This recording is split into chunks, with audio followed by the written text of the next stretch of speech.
Good morning everyone, welcome back to GK today.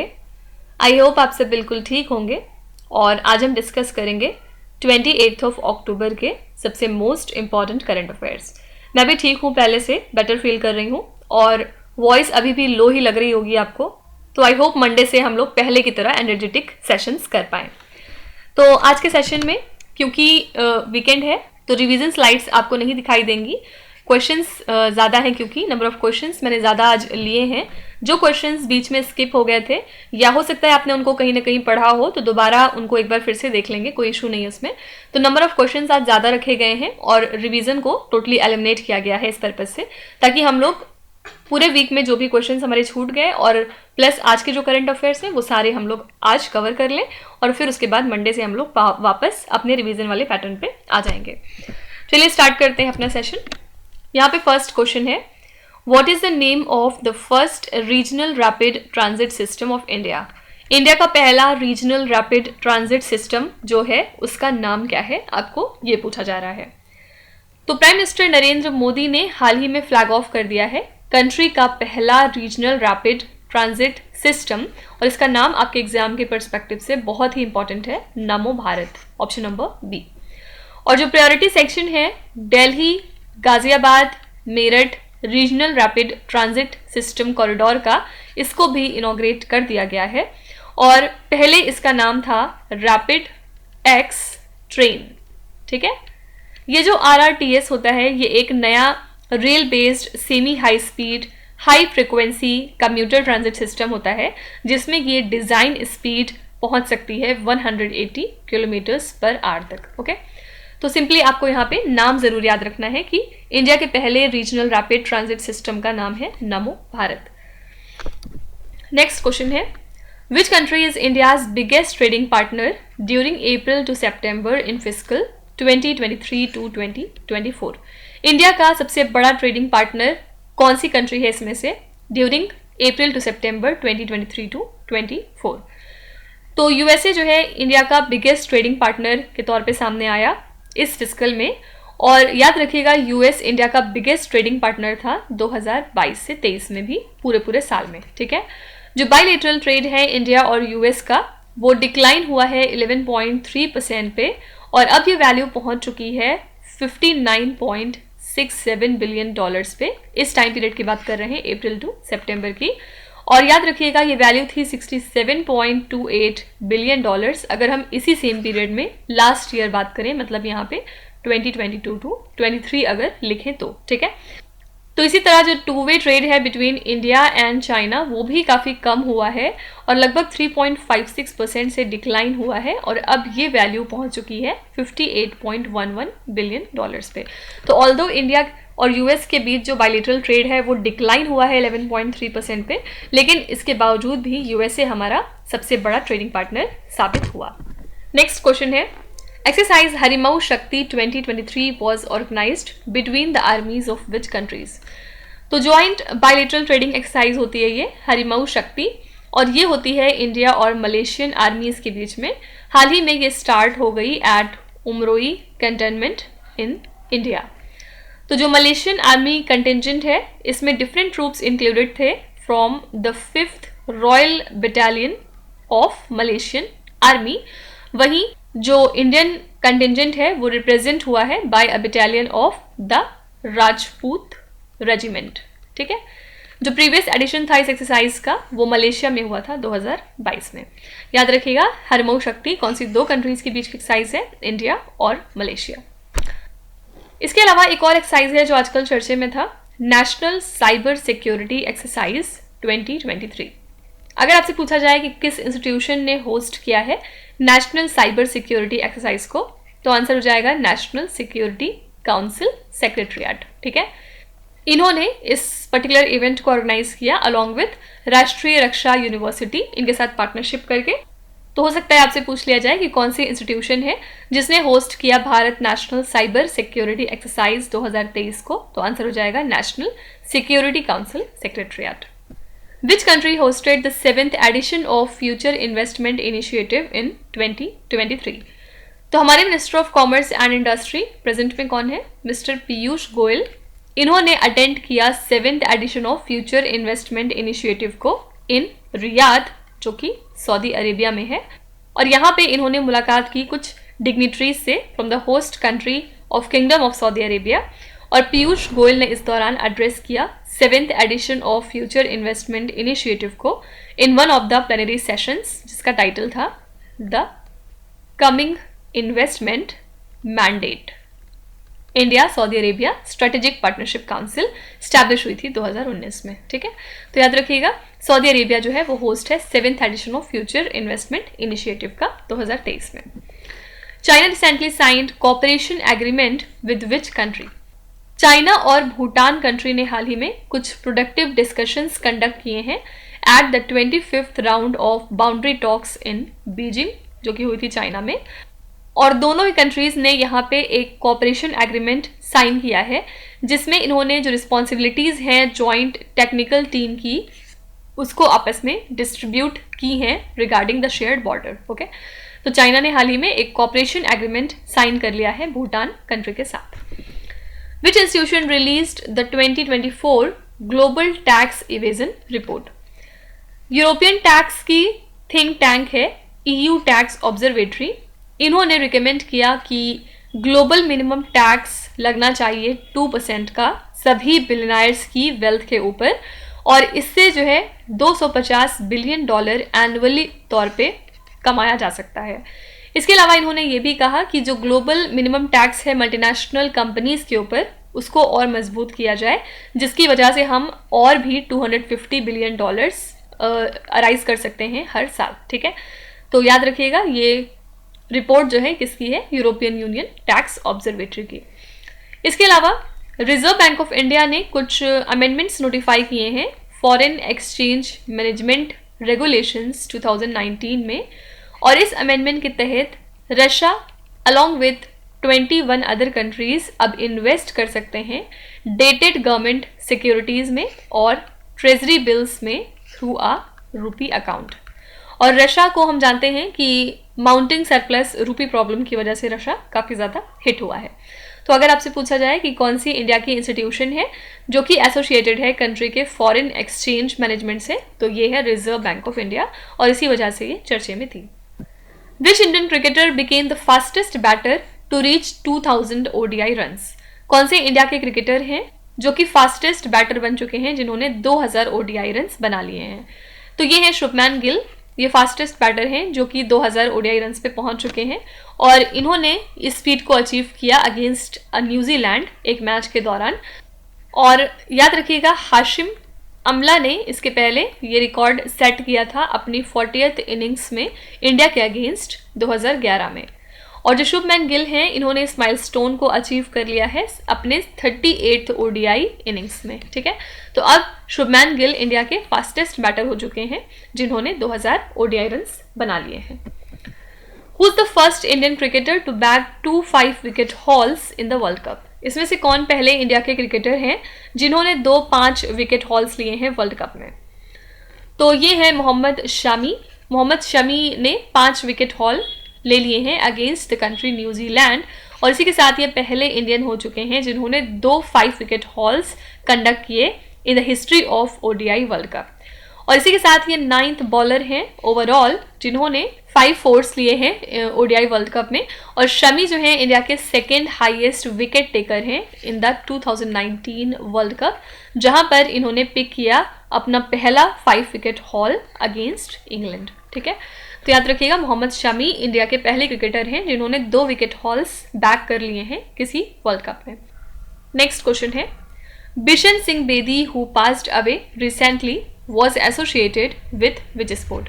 Bishan Singh Bedi एक legendary former captain है Indian cricket team के, और ये finest left arm spin bowlers थे। हाल ही में इनका निधन हो गया 77 ईयर्स की एज पे, और अपने कैरियर में इन्होंने इंडिया को रिप्रेजेंट किया टोटल 67 टेस्ट मैचेस में, जहां पर इन्होंने 266 विकेट अब तक लिए थे, और इनका एक बहुत रिमार्केबल 10 विकेट हॉल भी रहा। साथ ही इन्होंने 5 विकेट्स लिए हैं एक इनिंग में। ठीक है, तो बिशन सिंह बेदी का हाल ही में निधन हो गया, और ये कौन से स्पोर्ट से रिलेटेड है? आंसर है क्रिकेट। नेक्स्ट है which country name the cyclone Tej which developed in the Arabian sea? ये क्वेश्चन एक्सट्रीमली इंपॉर्टेंट है और इंडियन मेट्रोलॉजिकल डिपार्टमेंट ने रिपोर्ट किया है कि साइक्लोन जिसका नाम है तेज, ये डेवलप हुआ अरेबियन सी में और डीप डिप्रेशन हमें देखने को मिले थे बे ऑफ बंगाल में, जिसकी वजह से एक और साइक्लोन अराइज हुआ जिसका नाम है हमून। ठीक है, तो इंडिया जो है इन दोनों ही साइक्लोनिक स्टॉर्म्स पे नजर रख रहा था 2018 से लगातार, और जो साइक्लोन तेज का नाम है ये भी इंडिया ने दिया है। अगर आपसे पूछा जाए कि साइक्लोन हमून का नाम किसने दिया, याद रखिएगा ईरान ने। ठीक है, और इसका मतलब होता है मार्शलैंड, पर्शियन लैंग्वेज का वर्ड है ये। तो सिंपली याद रखिएगा साइक्लोन तेज का नाम इंडिया ने दिया और साइक्लोन हमून का नाम दिया है ईरान ने। और अगर पूछा जाए कि साइक्लोन तेज कहाँ से अराइज हुआ, अरेबियन सी या फिर बे ऑफ बंगाल से, तो आंसर है Arabian sea, bay of Bengal से साइक्लोन हमून अराइज हुआ है। ठीक है, अच्छा इसके अलावा एक बॉडी है जो आजकल काफ़ी चर्चे में है, NCEL। ये क्या है? National cooperative exports limited. और ये किस लिए चर्चे में है? क्योंकि ये रिसेंटली स्टैब्लिश्ड सेंट्रल बॉडी है जो कि एक्सपोर्ट्स के काम को देखती है with in the cooperative sector under ministry of cooperation. ठीक है, और इसने ऑलरेडी ऑर्डर सिक्योर कर दिए हैं जिसकी अमाउंट है 7,000 करोड़ रुपीस। हमारे मिनिस्टर कौन है कॉर्पोरेशन के? मिस्टर अमित शाह। इन्होंने रिलीज किया है logo, website and brochure for this NCEL। Fine, तो हो सकता है आपसे पूछ लिया जाए कि NCEL एक न्यूली स्टैब्लिश्ड एक्सपोर्ट बॉडी है जो कि किस मिनिस्ट्री के अंडर में काम करती है, तो आंसर है ministry of corporation. Full form क्या है NCEL का? National cooperative exports limited. Next question है, Cheetah and Chetak are the names of which military equipment of India? Cheetah and Chetak किस मिलिट्री इक्विपमेंट का नाम है, आपसे पूछा जा रहा है। तो इंडियन आर्मी फिलहाल प्लान कर रहा है कि वो चीता और चेतक हेलीकॉप्टर्स का जो इनिशियल फ्लीट था उसको रिटायर कर दे, और ये जो रिटायरमेंट का प्रोसेस है 2027 में स्टार्ट हो जाएगा, क्योंकि ये जो हेलीकॉप्टर्स हैं ये पहुंच चुके हैं अपनी टोटल टेक्निकल लाइफ के एंड पे। ठीक है, तो इनकी जगह पे आर्मी इंटेंट कर रही है कि वो इंट्रोड्यूस कराएगी इंडिजिनस लाइट यूटिलिटी हेलीकॉप्टर्स को कुछ सिग्निफिकेंट नंबर्स में एज अ रिप्लेसमेंट। ठीक है, तो चीता और चेतक एक तरह के हेलीकॉप्टर्स हैं और इनको फिलहाल डिकमीशन करने का प्लान किया जा रहा है। Which city is the host of Arab health 2024 event? याद रखिएगा दुबई होस्ट करेगी अरब हेल्थ के 2024 वाले एडिशन को, जो कि कब से कब तक हो रहा है? 29 जनवरी से लेके 1 फरवरी तक। कब? 2024 में। ठीक है, तो इस दौरान 3,450 एग्जिबिटर्स मौजूद होंगे और more than 1,10,000 health care professionals यहाँ पर इस मीटिंग को अटेंड करेंगे 180 कंट्रीज से। और अरब हेल्थ 2024 जो है ये ग्लोबल गैदरिंग साबित होगी हेल्थ केयर एक्सपर्ट्स की और इंडस्ट्री लीडर्स की। तो कौन सी सिटी है जो होस्ट कर रही है अरब हेल्थ 2024 के इवेंट को? आंसर है दुबई। तो यहाँ तक जितने क्वेश्चंस आपने देखे ये आज के करंट अफेयर्स थे, और अब इससे आगे हम जब चलेंगे 13th क्वेश्चन से लेके, ये कुछ पुराने करंट अफेयर्स हैं। हो सकता है आपने इनको कहीं ना कहीं पढ़ा हो, तो थोड़ा पेशेंट रहिएगा, एक बार फिर से रिवाइज कर लेने में कोई हर्ज नहीं है। अगर आप पहली बार देख रहे हैं तो फिर ध्यान से पढ़िएगा। फर्स्ट क्वेश्चन है, which city is the host of the world health summit 2023? World health summit एक तरह की ग्लोबल हेल्थ कॉन्फ्रेंस और नेटवर्क होता है जिसमें कि पार्टिसिपेंट्स आते हैं डिफरेंट सेक्टर से, like politics, science, private sector and civil society, ताकि जो हमारा फ्यूचर है वो हेल्दियर हो सके और उसके जो एस्पेक्ट्स हैं उनको शेप दिया जा सके by fostering some innovative solutions improved health के लिए, और ताकि सभी का भला हो सके। तो इस साल इस इवेंट को शेड्यूल किया गया बर्लिन, जर्मनी में, और इसकी थीम रखी गई थी a defining year for global health action. ठीक है, ये इसकी पूरी थीम थी। तो अगर आपसे पूछा जाए कि वर्ल्ड हेल्थ समिट के लिए होस्ट सिटी कौन सी है, याद रखिएगा Berlin, Germany. Daniel Noboa has been elected as the president of which country? तो हाल ही में डेनियल नोबोआ को डिक्लेयर किया गया है इक्वाडोर का नेक्स्ट प्रेसिडेंट, और इसी के साथ ये कंट्री के यंगेस्ट लीडर एवर बन चुके हैं। ठीक है, तो ये centre right former law maker थे और इन्होंने लेफ्टिस्ट राइवल लूशा को बीट किया है जनरल इलेक्शंस में, और इनको 52% ऑफ द वोट मिल गए थे। इसी के साथ ये इक्वाडोर के नए प्रेसिडेंट बन चुके हैं। संप्रति 11 military exercise is held between India and which other country? जो 11th एडिशन है इस बायलेटरल मिलिट्री एक्सरसाइज का, संप्रति जिसका नाम है, और ये होती है इंडिया और बांग्लादेश के बीच में। ये कंक्लूड हो चुका है। और कहाँ पे ये स्टार्ट हुई, तो ये मेघालय में इस साल हुई है। तो इसमें जो है एम क्या होता है, बायलैटरल डिफेंस कोऑपरेशन को मजबूत करना। और याद रखिएगा अल्टरनेट तौर पे ये एक साल पहले इंडिया में होती है और एक साल बांग्लादेश में होती है। तो इस साल ये इंडिया में हुई, इसका मतलब अगले साल ये बांग्लादेश में रहने वाली है। तो 2 क्वेश्चन यहाँ से बन सकता है। संप्रति कौन सी 2 कंट्रीज के बीच का एक्सरसाइज है, इंडिया और बांग्लादेश। अगर आपसे पूछा जाए वेन्यू क्या है, तो याद रखिएगा Meghalaya. Garba is the traditional dance form of which state और द यूनियन टेरिटरी। ये क्वेश्चन बहुत ही आसान है एक तरह से, क्योंकि जो नवरात्रि का सेकेंड डे था वहाँ पे गुजरात के सारे लोग इकट्ठा होकर गरबा कर रहे थे और ये गुजरात का ट्रेडिशनल डांस फॉर्म है। ये एक कम्युनिटी सर्कल डांस है आप कह सकते हैं, जहाँ पर ट्रेडिशनल गरबाज परफॉर्म करते हैं around a centrally lit lamp और अ पिक्चर और some statue of the goddess. तो गरबा एक ट्रेडिशनल डांस फॉर्म है गुजरात स्टेट का।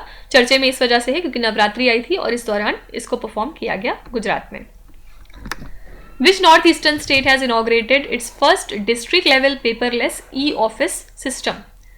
तो हाल ही में त्रिपुरा के चीफ मिनिस्टर जो कि हैं मिस्टर मानिक साहा, इन्होंने इनॉग्रेट किया अपना पहला district level paperless e office system south Tripura district में। और इस ई ऑफिस सिस्टम से बहुत सारे एडवांटेजेस सामने आए और इसका एम बेसिकली ये है कि जो सब डिविजनल और पंचायत लेवल है इनका वो एक्सपैंड हो सके, जिसके बाद एफिशिएंट और transparent storage of data and files जो है गारंटी की जा सकती है। इसके पहले इन्होंने स्टेट लेवल ई ऑफिस भी इंट्रोड्यूस कराया था, बाद में इन्होंने ई विधानसभा को इंट्रोड्यूस कराया और बाद में जाके ई कैबिनेट भी इन्होंने स्टार्ट किया था। और इसी के साथ त्रिपुरा जो है इन्होंने अपना पहला district level paperless e office system भी स्टार्ट कर दिया है। नेक्स्ट क्वेश्चन है, विच institution launched eat right creativity challenge for the millets. यहाँ पे आंसर है FSSAI, the food safety and standards authority of India. इन्होंने मार्क किया वर्ल्ड फूड डे 2023 को bye launching the eat right creativity challenge for millets. और ये एक तरह का नेशनल लेवल पे इनिशिएटिव है जिसको कि इसलिए डिज़ाइन किया गया ताकि आप इनकरेज कर सकें मिलेट्स के कंजम्पशन को और अवेयरनेस रेज कर सकें regarding the health benefits because of millets, particularly among the school children. और इसका एम है अल्टीमेटली बेनिफिट करना ब्रॉडर कम्युनिटी को। ठीक है, तो कौन सा इंस्टीट्यूशन है जिसने लॉन्च किया ईट राइट क्रिएटिविटी चैलेंज को मिलेट्स के लिए? आंसर है food safety and standards authority of India. और इनके अलावा लेटेस्ट इकोनॉमिक आउटलुक सर्वे के मुताबिक जो कि रिलीज किया फिकी ने, फुल फॉर्म क्या है, federation of Indian chambers of commerce and industry, India की जो इकॉनमी है वो ग्रो कर रही है by 6.3% in the physical year 23 to 24। और ये जो प्रोजेक्शन है इसमें मिनिमम एस्टिमेट किया गया है 6% का और मैक्सिमम एस्टिमेट दिया गया 6.6% का। तो हो सकता है आपसे पूछा जाए कि कौन सी इंडिया की इंस्टीट्यूशन है जिसने अपना इकोनॉमिक आउटलुक सर्वे रिलीज किया और जिसमें कि इन्होंने इंडिया की ग्रोथ इकोनॉमी को फोरकास्ट किया है 6.3% पे 2023 और 24 में। तो आंसर है यहाँ पे फिकी। एक बार फिर से फिकी का फुल फॉर्म क्या है? Federation of Indian chambers of commerce and industry. Which city is the host of global maritime India summit 2023? Prime minister Narendra Modi ने वर्चुअली इनॉग्रेट कर दिया है 3rd edition of global maritime India summit, जिसको कि मुंबई में schedule किया गया है। ठीक है, इसके अलावा यहाँ पे इन्होंने अनवील किया है अमृत काल विजन 2047 और ये एक तरह का ब्लूप्रिंट है इंडिया की मैरीटाइम ब्लू इकोनॉमी के लिए। और ये जो सिग्निफिकेंट मैरीटाइम इवेंट है इसको ऑर्गेनाइज कौन कर रहा है? आंसर है ministry of ports, shipping and waterways. ठीक है, तो कौन सी सिटी होस्ट है ग्लोबल मैरीटाइम इंडिया समिट के लिए? आंसर है Mumbai. Singing plasma waves have been identified for the first time around which planet recently? Researchers ने एक बहुत इंपॉर्टेंट डिस्कवरी की है जहां पर इन्हें सिंगिंग प्लाज्मा वेव्स मिली हैं मरकरी प्लैनेट के अराउंड। ऑल्दो ऐसी वेव्स हमें पहले भी डिटेक्ट हुई हैं अर्थ के अराउंड, जुपिटर के, सैटर्न के और साथ ही यूरेनस के में भी हमें मिली है, लेकिन ये इनॉग्रल डिटेक्शन है विस्लिंग साउंड वेव्स का मरकरी की मैग्नेटिक फील्ड से। मतलब ऐसी वेव्स हमें मिली थी लेकिन उनमें पहले सिंगिंग वाली जो क्वालिटी है वो नहीं थी, लेकिन अब जो मरकरी के अराउंड हमें वेव्स मिली हैं उसमें कुछ सिंगिंग या विस्लिंग टाइप की साउंड आती है। ठीक है, which country played host to the GITEX global 2023? GITEX global 2023 एक 5 दिन का टेक कॉन्फ्रेंस था जिसकी ओवरऑल थीम थी the year to imagine artificial intelligence in everything, और ये ऑफिशियली स्टार्ट हुई थी दुबई में, ठीक है।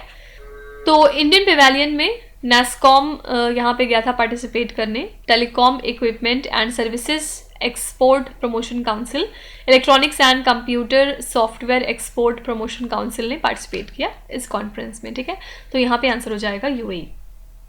अच्छा, इसके अलावा गाइडेंस आजकल चर्चे में है। गाइडेंस एक नोडल एजेंसी है for investment promotion of Tamil Nadu state.